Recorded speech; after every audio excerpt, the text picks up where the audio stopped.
the shots they need to have, that the records are being correctly maintained, that all the systems are being adequately maintained, things are being documented, right, and that that they're meeting the prescribed percentage of readiness for their units, right? So medical commanders, COs, and command surgeons should ensure persons administering vaccines are properly trained, right? So they're in charge of training. That means your cold chain management, right? Your flu administration, whatever particular vaccine it is that you're going to be administering, COVID, right? They also, well, there's another important one here. Adverse events, right? So medical commanders, COs, and command surgeons are also responsible for reporting adverse events. So things like allergic reactions, things like that. The Army Executive Agent for MILVAX program, right? They operate the MILVAX Office for Education and Training on immunizations. Bless you. And then they synchronize, integrate, and coordinate Immz policies for DoD components, maintain historical and future vaccine requirements, and they coordinate training and measurement of readiness, effectiveness, and compliance within the program. So the Army Executive Agent is responsible for basically education and training of the DoD components. That's the big part to take away from this slide, because it's been on the test before, is like I said before, dealing with food and immunizations, it's usually going to be the Army. So Executive Agent for MILVAX. I'd also like to stress that for this, right? So obviously like DHA is kind of doing their own thing and like taking over military medicine and make it more of like a commercial enterprise type of organization, right? But for the purpose of the exams and everything else, like nothing has changed, right? So while realistically like the MILVAX program might be run by like a DHA thing or something now, right? That for the purposes of the exam, stick to what's on the slides and the instructions, okay? Until all that further guidance comes out. All right, so program elements and clinical considerations. Anybody have any questions so far? No questions? All right, cool. All right. So the DoD follows recommendations of the CDC, right? What's the CDC? Centers for Disease Control, right? So that is like a federal level organization, okay? So DoD follows recommendations of the CDC and the Advisory Committee on Immunization Practices and Manufacturers Inserts, right? Those are all those little origami pamphlet things that come with like all the Immz and stuff when you open the boxes, right? It folds out into like a 10 by 10 freaking sheet, a poster. Standards for delivery are outlined in Appendix B of this instruction, right? Vaccines will not be used beyond expiration date. That is pretty common sense stuff, right? Obviously, especially in like a medical facility, sometimes, right? Oh, I got a question actually. Hang on, sorry. Who could tell me if I wanted to extend the date of something, what program would I use? If I wanted to extend the expiration date of like a medicine or an immunization.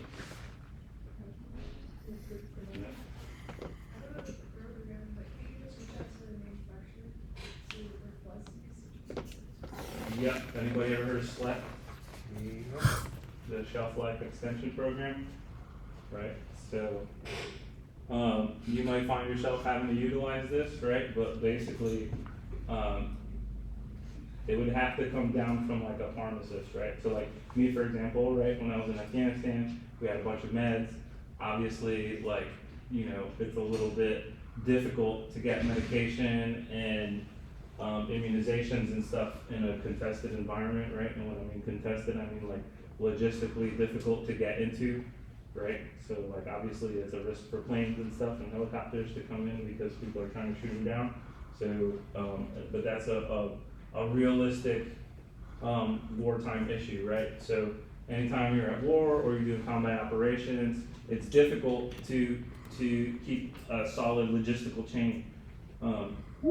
because you're in a contested environment. So what does that mean for us as foremen, right? That means sitting on patients longer, that means waiting longer for medications or immunizations, that means waiting longer for medical supplies in general, right? And that also means that since we're sitting on stuff for a prolonged period of time, that some things are gonna expire and stuff like that, right? So like in my case, I had a bunch of meds and Immz that I had to maintain.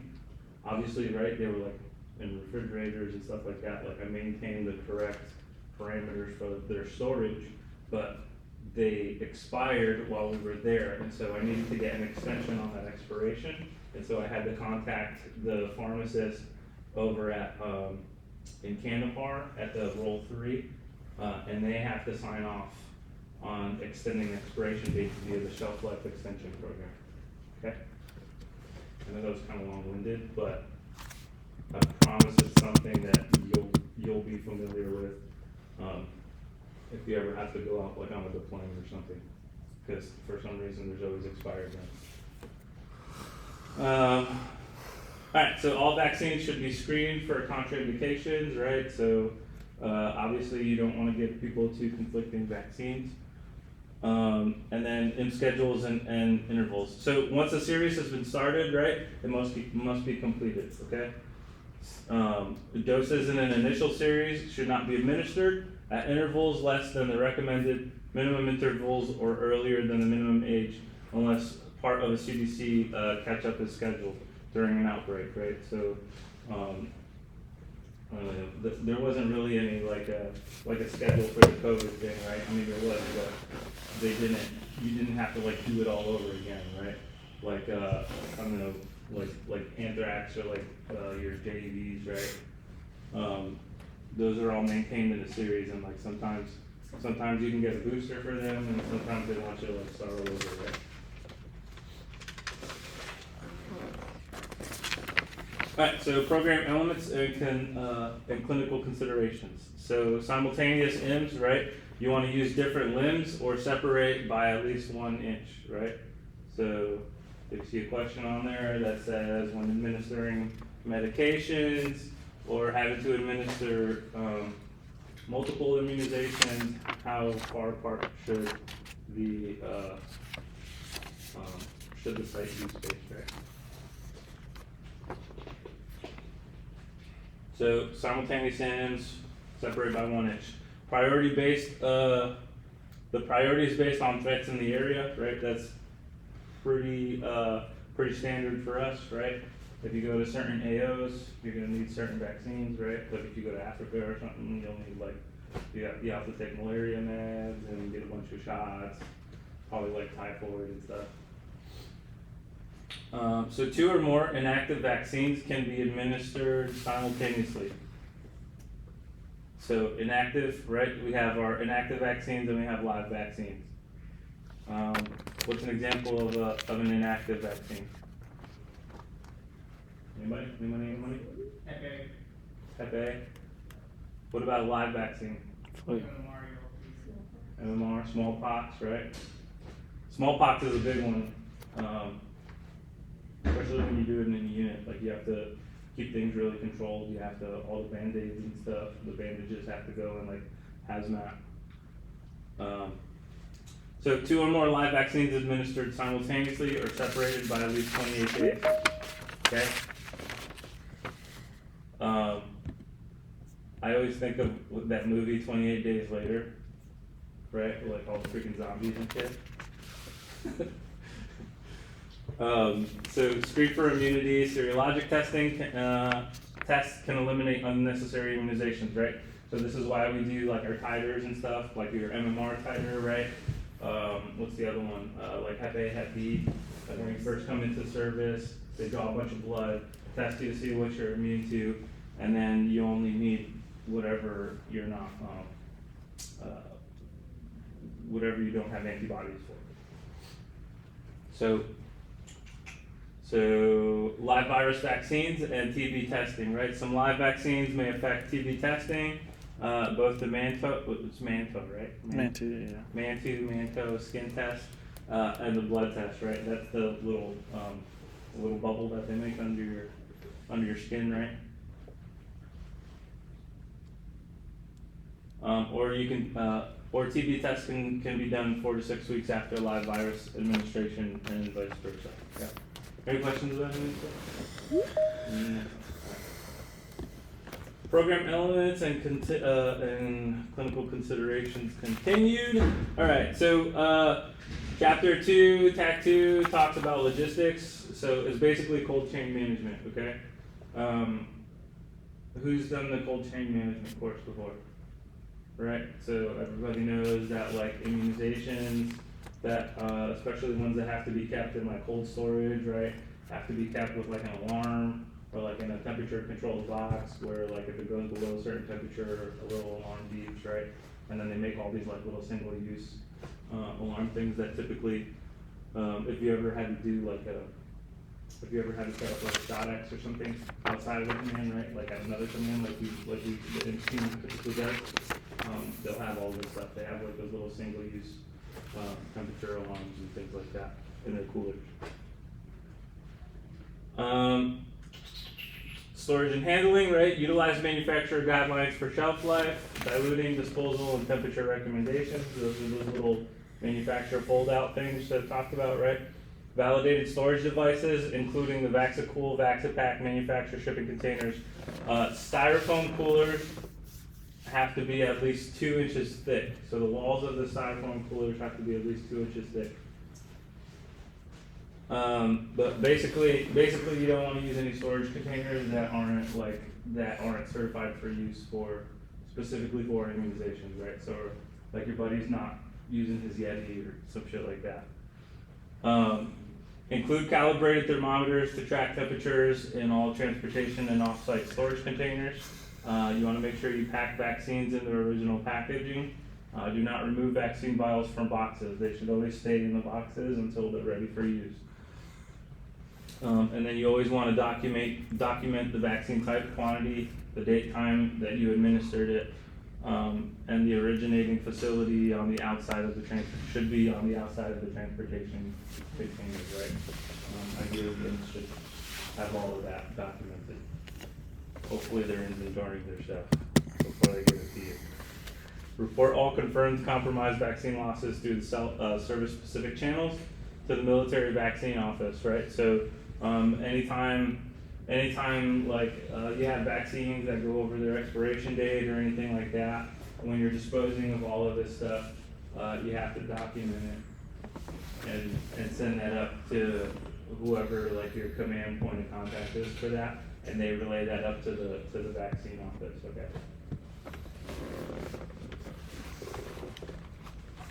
Hypersensitivity and allergies. So always review the package inserts, right? They'll typically tell you, don't administer to somebody who's allergic to eggs or shellfish or something like that. Okay.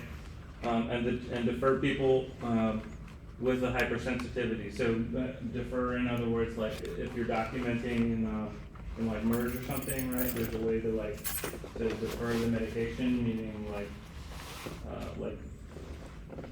not administer it, right? And then always document. Women of childbearing potential. So you always want to screen women for pregnancy and consult an obstetric provider for the immunization, okay? Depending on how far into the pregnancy the woman is, you may or may not be able to administer it, right? So there's exemptions. There's 2 kinds of exemptions, okay? There's medical exemptions and there's administrative exemptions, okay? Some medical exemptions could include any kind of contraindication that's relevant to a specific vaccine or medication that can be temporary or permanent, right? So there's some immunizations that you can receive that you can get deferred permanently, or there's some that you can get deferred temporarily, right? Like penicillin, right? Like that would be like a permanent deferral. I understand it's like a antibiotic medication, right? But it's still like something you inject into somebody's body, so you wouldn't Same concept for vaccines. Would you have to do that like if someone's allergic to it? Yeah. Or, like, they're Yeah. So like like if they didn't have a clear cut like contraindication, right? Like I could administer a vaccine to you and you have an adverse reaction and like, oh shit, she's allergic to this stuff, and then you get your permanent deferral for the vaccine. Okay. A temporary would be like for like a pregnant lady, right? Defer temporarily and then administer it, after the pregnancy. And then there's administrative. Administrative exemptions are typically like if somebody's separating in a certain amount of time, or they have less than 30 days of service remaining, or because of their religion, right? Separation, retirement, and that kind of stuff. I don't know, always think of the way I always like remember that is like, after a certain amount of time, the government doesn't want to spend any more money on you, and so they don't give you immunization. So records, right? All right. So document all immunizations on in a DoD or Coast Guard approved immunization tracking system. So include the date, the vaccine that was given, the dose, anatomical location of administration, the lot number, manufacturer, and the vaccine information sheet or VIS date, and the identification of the person administering the vaccine, right? So who's ever played around with Immz before? Okay, a few of us. All right. So there's a program called Immz. It's the medical readiness reporting system, right? A lot of operational units use that to track their immunizations because it's linked directly with gears, right? So like this goes into your hard copy medical record, and this syncs with like Genesis and all this other stuff, right? All the 10,000 other programs that we have. But basically, like that's if we were in like an operational setting, especially Greenside, like that's where you would find everybody's immunization records or just their medical readiness in general, right? And you can manually put immunizations into there. So like if we're doing, I don't know, if we're doing anthrax or like typhoid or something, right? We're doing a shot X, or we're doing twin Rex, right? The Hep A, Hep B. You would, in an operational setting, you would standardize everything. So it would be like, okay, everybody's getting this in the left shoulder, okay? So because we're doing this in bulk, right? So everybody's getting this in the left shoulder or the left delt. So, so you would document the date, right, where we gave the shot to the individual, the person's name, the lot number, and the lot number's bottle specific, right? So like, just because you got a bunch of bottles in, right, it doesn't mean that they're all from the same lot. They could be from different lots, right? So lot is basically just a batch, like all of this stuff is made in bulk, right, and then packaged in tiny little vials. So each batch has a specific lot number. And that's how they track adverse reactions, right? So like, if we administer an immunization to somebody and like, we're like, hey, everybody that got this lot number is getting freaking sick, right? And then that's how they recall stuff, okay, yeah, everybody's getting sick, we gotta recall this whole lot number, and then push it out to the pharmacies, right? So that's how all that stuff works. So all of these things are very important. The electronic immunization tracking system should comply with the requirements of the National Vaccine Injury Compensation and be capable of generating reports of individual and unit status and exemptions, okay? A printed out report from the electronic immunization tracking system so CDC form 731, right? That's your international certificate of, vaccination and prophylaxis, right? Who's ever seen those? You know those little yellow CDC cards that you always see? Like sometimes you'll just be like looking for, I don't know, a pen or some shit, and you'll open and like somebody stashed a whole bunch of them in there, right? Because I never just see one.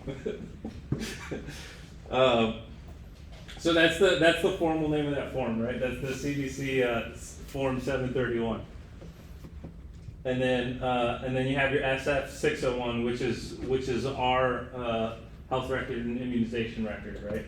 And you can actually, like I said, MERS again, right? Like you can print that out too.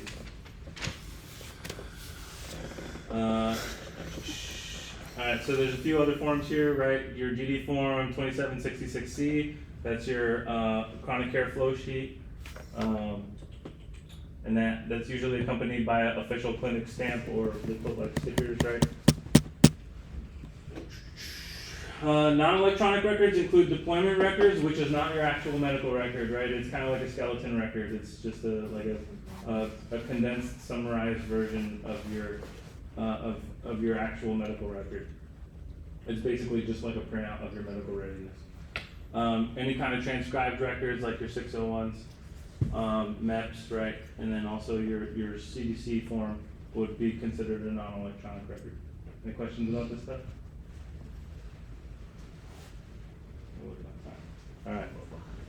So, jet injection devices, right? You guys have seen those before, right? When you're going through boot camp and there's like a line of people with freaking guns and they don't shoot. Just sort of lock you like this. Just getting shot up.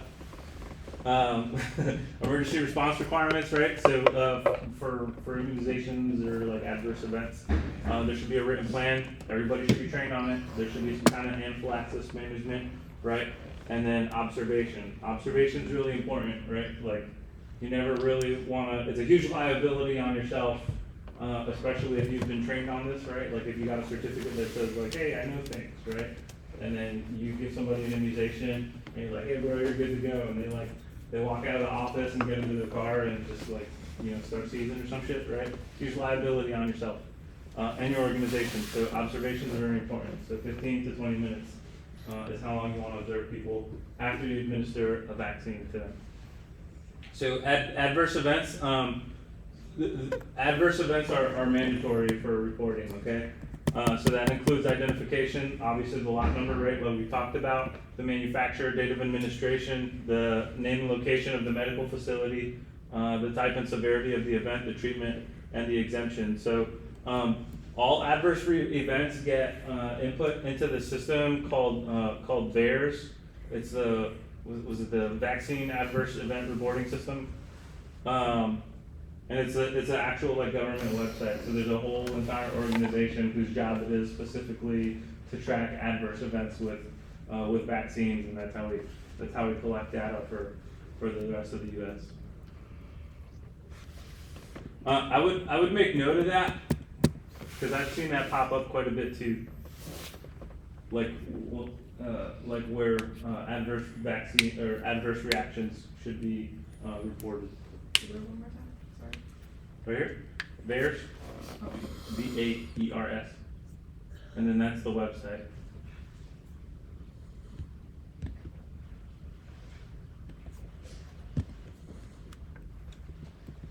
We good on that? That's it. All right. Program evaluation. Obviously, this program should be reviewed annually. Okay, so make sure you make note of that, right? Because you'll always see questions about when certain programs are reviewed. Okay, so this one in particular is going to be annually. And it's at the clinic level, utilizing continuous quality immunization improvement process tool. Okay. Blood donation, for timing of immunization with regard to blood donations, clinicians will consider the policies of Armed Services Blood Program Office, right? So anytime they're doing like blood drives and stuff, they go by what the recommendations are from the military DOD.mil, or the blood program office, right? Because like you can't give blood if you've had a vaccine or a certain vaccine in X amount of time, okay? Okay, military accessions. So, okay, so military accessions, that just means like new recruits, right? They use their previous civilian records for serology testing, and then they base everything off of that, right? Military personnel in general, active duty, utilize Appendix D. Aviation personnel, after receiving vaccine, are grounded for 12 hours. Okay?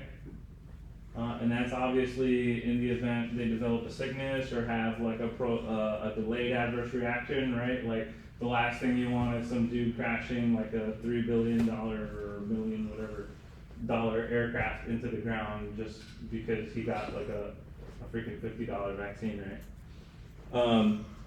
Certain civilian employees should be immunized for specific travel. Contracted workers should be immunized by DoD according to the contract terms, right? So that depends on the contract negotiation. Child care facilities, schools, youth programs, and then other populations like family members, detainees, things like that. So those are all people, basically everybody's subject to immunizations, right? You can't bring your kid to school in some cases in case they have a certain vaccine. So specific Immz requirements for DoD and Coast Guard personnel. This is Appendix G, Chapter 4. So civilian applicability, it may be required depending on specific assignment. So depending on where you're going throughout the world or whatever your orders say, you might require a certain immunization. So some of this covers like some of the immunizations that we utilize, right, for the purpose of like medical readiness. So adenovirus types 4 and 7, anthrax, I always screw that one up. Haemophilus influenzae stereotype, right? Hepatitis A and B, and then influenza or your flu, right? And yellow fever. So each vaccine is listed in this chapter has military indication, which generally reads to prevent whatever disease. So they're disease-specific immunizations that are required for us for medical readiness. Chemoprophylaxis does not relate to treatment of diseases, but provides a brief review of military relevant diseases and associated chemoprophylaxis guidelines. So this is the definition of chemoprophylaxis, okay? You should know this. Administration of medication before, during, or after possible exposure to an infectious agent to prevent either infection or disease. Who can tell me a common chemoprophylaxis that we take? Was that? Malarone, right, for malaria. Like basically the entire comfort, right? Everybody had to take either is it Malarone or what's the other one? Was it? Doxy? Yeah, Malarone or Doxy, right? Brain fart. My brain is moving. Too much coffee. Agents use so anthrax, right? So the agents used for anthrax prophylaxis, this is something you should know, is Cipro and doxycycline. And then obviously there's a vaccine associated with that too. So like you're on a bunch of medications. So group A, streptococcus agents is going to be penicillin. Penicillin G is kind of the main one, right? Influenza, sometimes antiviral therapy. You'll take antiviral meds, but typically we just use the vaccine. Malaria is going to be the big one, right? Your anti-malarial meds are going to be doxycycline and Malarone. Meningococcal, there's a few available infectious disease, consult your infectious disease or PrevMed, and then, God, I hope there's never a plague again. So scrub typhus, right? You're going to use Doxy. Doxy is used pretty often. Like Doxy, penicillin are pretty like broad spectrum antibiotics, right? So if you look at a lot of this stuff, it's going to be like primarily bacterial, right? Or like your bacterial stuff. You're going to use a lot of these antibiotics. Okay? Smallpox. That's why we get the immunization, right? We got our smallpox prophylaxis. Basically all it is just like an exposure to smallpox. Traveler's diarrhea, right? Basically you take like, I don't know, Imodium or something like that, right? If you get traveler's diarrhea. be lots of fiber. Responsibilities, okay? Combatant commanders provide Joint Chiefs of Staff with assessment of biological warfare threats, right? So like everybody from the top all the way down in every kind of combat environment is getting briefs, right? Or what we would call like, we would do like our medical intelligence briefs, right? Basically they tell you like, hey, what kind of medical assets are available? Are there any local hospitals? Here are some common diseases and illnesses in the AO, right? That you guys should probably get Immz for or take chemoprophylaxis for, okay? So they coordinate with COCOMs the combatant commanders, right? And basically they validate biological warfare threats. So within 30 days of receiving a validated biological warfare threat list, the Joint Chiefs of Staff and the DoD executive agent provide recommendations on protocols to protect against validated threats. So basically after they receive that brief, right, they have 30 days to kind of implement a plan and push it out to all the operational units. Additionally, within 30 days of receiving those recommendations, the secretaries of the military departments have to begin immunization of specified DoD personnel, right? So pretty much like every major operation that we do, like deployments, things like that, right? Like all of this stuff, for the most part, has to be approved by the secretaries of each branch, right? So, the Joint Chiefs of Staff, right? They'll get information about all these operations or AOs that they're going to be operating in, and within 30 days they'll have to brief the secretaries, right? And then the secretaries are like, all right, you, start implementing this stuff, okay? Because all that, it's all money, right? It all has to come from somewhere. Infectious disease threats, which the only available vaccine or chemoprophylaxis product is an IND status. The IND product must be administered in full in accordance with FDA regulations. So these are the FDA regulations that govern the investigational new drug status. Okay. I would make note of those, and I would just say investigational new drug status, and then just make a note of these. So you got your 21 CFR parts 50 and 312, as well as 10 USC 11107, and then Executive Order 13, 1 through 9, DODD 6200.2. So the DoD may use products that have not been approved for license for commercial marketing, right? So The COVID vaccine before. COVID, right? Approved. COVID before it was approved, they were like, oh yeah, let's test this on the military. But we fall under those regulations, right? So general guidance, commanders must request approval from SecDef to use these. And health record keeping requirements, right? So members' record of consent and approved waiver of informed consent must be in the permanent health record and approved electronic system. So you see that it said the president was the only one that can approve that waiver. So that was the reason why military had to get COVID with that research drug, is because the president said, nah, all people at Department of Defense are going to get that. And if you don't, then they were going to start kicking at least the civilians out of their jobs. Military out too, and then all of a sudden said, never mind. And then We don't have enough. you can still stay in. Yeah, I processed out a lot of people when they were booting people out over at Second Largest. We had a lot of Marines that were like, I don't know, I'm taking that shit. And then a few months later, they're like, hey,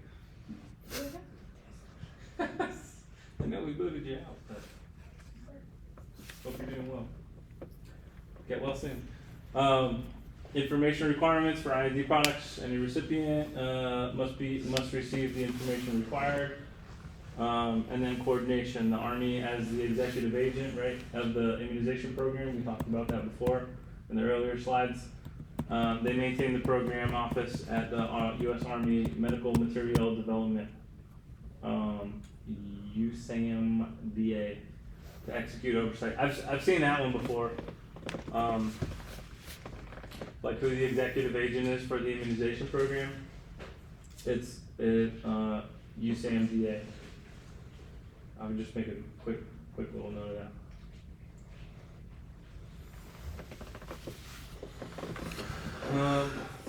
Okay, we're almost done.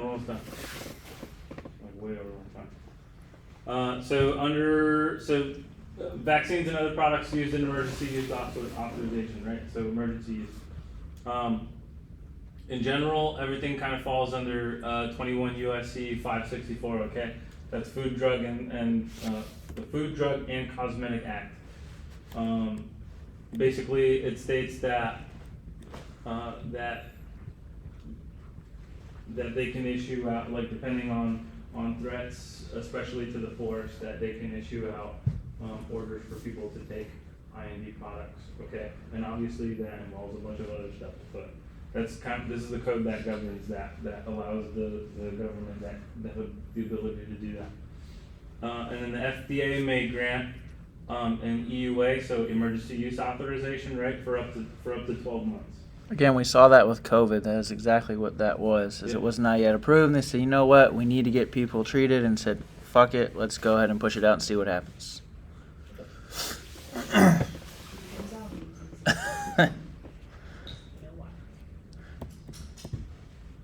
And then eventually there will be a class action lawsuit like the Camp Lejeune water thing. The water?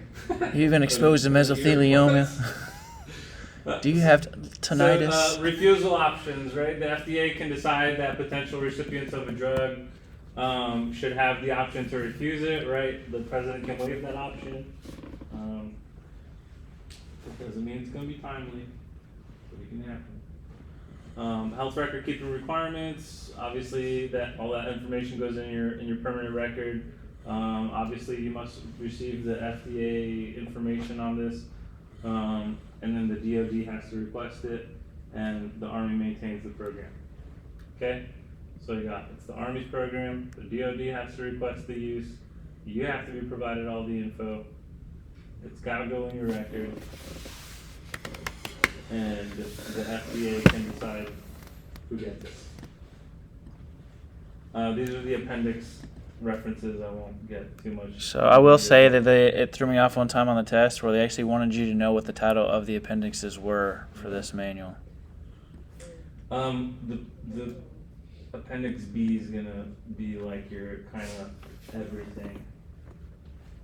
Because look at all the stuff appendix B covers, right? Availability, info and education, storage, invitations. So like your main appendix where all the information is located is going to be appendix B. Okay? These are exemption codes, which are located in appendix C, appendix D, and we're done. Everybody good? Have any questions?